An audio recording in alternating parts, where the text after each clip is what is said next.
2 दिन पहले बिहार के मुख्यमंत्री सम्राट चौधरी ने पत्रकारों को भोज बांट दिया था। उससे पहले कई पत्रकार दिल्ली दरबार का प्रसाद ग्रहण करके लौटे थे, फिर भी यहां पहुंच गए थे।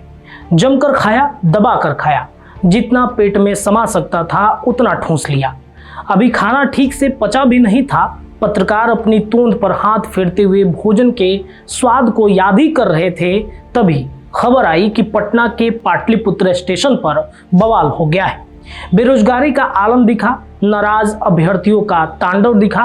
अब पत्रकार धर्म संकट में पड़ गए। सरकार का अन्न अभी पेट में ही है, मुख्यमंत्री जी का दिया गिफ्ट अभी ठीक से खोला भी नहीं गया। ऐसे में क्या किया जाए? पत्रकारिता की जाए या मेहमान नवाजी का कर्ज चुकाया जाए? कुछ देर मंथन चला, क्या नमक हराम बन जाए या फिर दरबारी बने रहें? फिर कुछ पत्रकारों ने सोचा, जनता का क्या है? जनता तो रोज मरती है, रोज बेरोजगारी की मार झेलती है, रोज भ्रष्ट व्यवस्था के नीचे पीसती है। उनके हिस्से में तकलीफ कोई नई बात नहीं है, लेकिन सत्ता के दरबार का निमंत्रण रोज रोज नहीं आता। रिश्तेदारी की सेटिंग भी करनी है, विभागों में पहुंच भी बनाए रखनी है, थानेदार से लेकर मुख्यालय तक रौब भी तो झाड़ना है। और फिर पत्रकारिता से भी पेट कहाँ भरता है, दरबार से भरता है। लेकिन इस बार कहानी में एक पेंच था। पाटलिपुत्र स्टेशन पर जो हुआ उसमें सिर्फ यात्रियों की नहीं, बिहार की पत्रकारिता और बिहार की व्यवस्था दोनों को आईना दिखा दिया। चलिए अब आपको बताते हैं कि आखिर हुआ क्या था। वीडियो देखिए। माथे पर मुरेठा बांधे युवक, एक हाथ में जूता, दूसरे हाथ में पत्थर। निशाना कोई दुश्मन देश नहीं, निशाना है अपनी ही संपत्ति। जनता के टैक्स से खरीदी गई ट्रेन, जनता के पैसे से बना स्टेशन। पत्थर सिर्फ शीशों पर नहीं चल रहे थे, निशाने पर रेल पुलिस भी थी। अब सवाल यह है कि आखिर इतना गुस्सा आया कहां से? दरअसल बिहार में बीते शनिवार को मद्य निषेध सिपाही कक्षपाल और चलंत दस्ता सिपाही भर्ती परीक्षा आयोजित की गई थी। परीक्षा शुरू होने से पहले ही पाटलिपुत्र स्टेशन पर हजारों अभ्यर्थी जमा हो गए। कटिहार और सीमांचल इलाकों की ओर जाने वाली ट्रेनों में भारी भीड़ थी। कई अभ्यर्थियों का आरोप था कि ट्रेन में उन्हें जगह नहीं मिल रही। समय पर परीक्षा केंद्र तक पहुंचना मुश्किल लग रहा है। धीरे धीरे नाराजगी हंगामे में बदल गई। रेलवे ट्रैक जाम कर दिए गए, कई ट्रेनों को रोक दिया गया। स्टेशन परिसर में तोड़फोड़ हुई, एग्जाम स्पेशल ट्रेन के शीशे तोड़ दिए गए, रेलवे की दुकानों को नुकसान पहुंचाया गया। हालात इतने बिगड़ गए कि वरिष्ठ पुलिस अधिकारी को मौके पर पहुंचना पड़ा। पटना के डीएम डॉक्टर त्यागराजन ने कहा कि प्रशासन लगातार छात्रों से बातचीत कर रहा था। अतिरिक्त ट्रेनें भी चलाई गई थी, लेकिन कुछ लोगों ने चेन पुलिंग और बार बार नई मांगे रखी। दूसरी तरफ अभ्यर्थियों का कहना था कि अगर व्यवस्था पहले से ठीक होती तो ये नौबत ही नहीं आती। मीडिया से बात करते हुए कई छात्रों ने कहा कि वे रात 2-2 बजे तक स्टेशन पहुंच गए थे, लेकिन ट्रेनों में पैर रखने तक की जगह नहीं थी।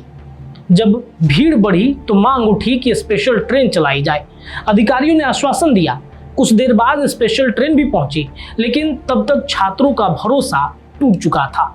उन्हें लग रहा था कि अब समय पर परीक्षा केंद्र पर पहुंचना मुश्किल लग रहा है। इसके बाद स्थिति तेजी से बिगड़ गई। पत्थर चले, पुलिस घायल हुई, आंसू गैस चले, फायरिंग हुई और आखिरकार पुलिस ने ट्रैक खाली कराया। अब सवाल यह है कि आखिर गलती कहां हुई? क्या हजारों छात्र अचानक उपद्रवी बन गए हैं?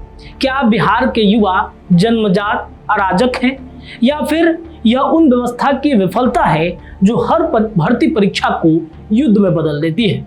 जरा आंकड़े भी देखिए। मद्य निषेध सिपाही कक्षपाल और चलंत दस्ता सिपाही के कुल पद हैं सिर्फ 4210। जी हाँ, सिर्फ 4210 नौकरियां। लेकिन इन पदों के लिए लाखों युवाओं ने आवेदन किया है। आज सिर्फ एक दिन की परीक्षा थी, आधे अभ्यर्थी ही मैदान में थे, फिर भी रेलवे स्टेशन संभालना मुश्किल हो गया था। ये भीड़ सिर्फ भीड़ नहीं थी, यह बिहार की रोजगार व्यवस्था की कहानी थी। सरकारी आंकड़े कहते हैं कि बिहार में बेरोजगारी दर बहुत ज्यादा नहीं है, लेकिन जमीनी हकीकत यह है कि पढ़े लिखे युवाओं के लिए सम्मानजनक रोजगार आज भी सबसे बड़ा संकट है। हजारों युवा वर्षों तक प्रतियोगिता परीक्षाओं की तैयारी करते हैं, परिवार जमीन बेचते हैं, कर्ज लेते हैं, कोचिंग करवाते हैं। कई युवाओं की उम्र तैयारी करते करते निकल जाती है। ऐसे में जब परीक्षा का दिन आता है तो वो सिर्फ एक एग्जाम नहीं होता, वो पूरे परिवार की उम्मीद होती है। लेकिन यहाँ सरकार और प्रशासन से कुछ सवाल पूछना जरूरी है। सवाल नंबर 1, क्या प्रशासन को पहले से आवेदन संख्या पता नहीं था? सवाल नंबर 2, क्या रेलवे को मालूम नहीं था कि हजारों अभ्यर्थी सीमांचल कोसी के क्षेत्र की तरफ जाने वाले हैं? सवाल नंबर 3, क्या अतिरिक्त ट्रेनों की व्यवस्था पहले से पर्याप्त नहीं की जा सकती थी? और चौथा सवाल, क्या परीक्षा केंद्रों का विवरण ऐसा नहीं हो सकता था कि छात्रों को रातों रात सैकड़ों किलोमीटर तक का सफर न करना पड़े? देखिए, सरकारी संपत्ति तोड़ना गलत है, पत्थर चलाना गलत है, रेलवे को नुकसान पहुंचाना गलत है, इसका कोई बचाव नहीं हो सकता। लेकिन ये भी सच है कि किसी भी भीड़ का गुस्सा अचानक पैदा नहीं होता, उसके पीछे व्यवस्था की विफलता जमा होती रहती है। पाटलिपुत्र स्टेशन पर जो कुछ हुआ वो सिर्फ कानून व्यवस्था का मामला नहीं था, वह बिहार के रोजगार संकट की तस्वीर थी। वह उस राज्य की तस्वीर थी जहां लाखों युवा कुछ हजार सरकारी नौकरियों के लिए संघर्ष कर रहे हैं। वह उस व्यवस्था की तस्वीर थी जहां नौकरी आज भी रोजगार नहीं बल्कि जीवन की सुरक्षा मानी जाती है। और सबसे बड़ी बात, यह घटना उन दावों पर भी सवाल खड़े करते हैं जिसमें कहा जाता है कि बिहार में रोजगार की स्थिति लगातार बेहतर हो रही है। अगर सब कुछ ठीक चल रहा है तो फिर एक भर्ती परीक्षा के दिन पूरा स्टेशन युद्ध का मैदान क्यों बन जाता है?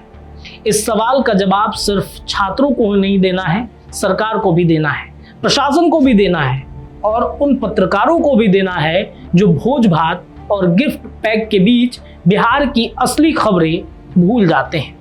क्योंकि पाटलिपुत्र स्टेशन पर सिर्फ ट्रेन नहीं रुकती है, वहां बिहार की बेरोजगार पीढ़ी का गुस्सा भी पटरी पर उतर आया है। वीडियो पसंद आए तो इसे लाइक और ज्यादा से ज्यादा शेयर करें। हमारे चैनल को सब्सक्राइब करना न भूलें ताकि आपको हर जरूरी खबर सबसे पहले मिल सके। अगर आप किसी खास विषय या मुद्दे पर वीडियो देखना चाहते हैं तो कमेंट करके जरूर बताएं।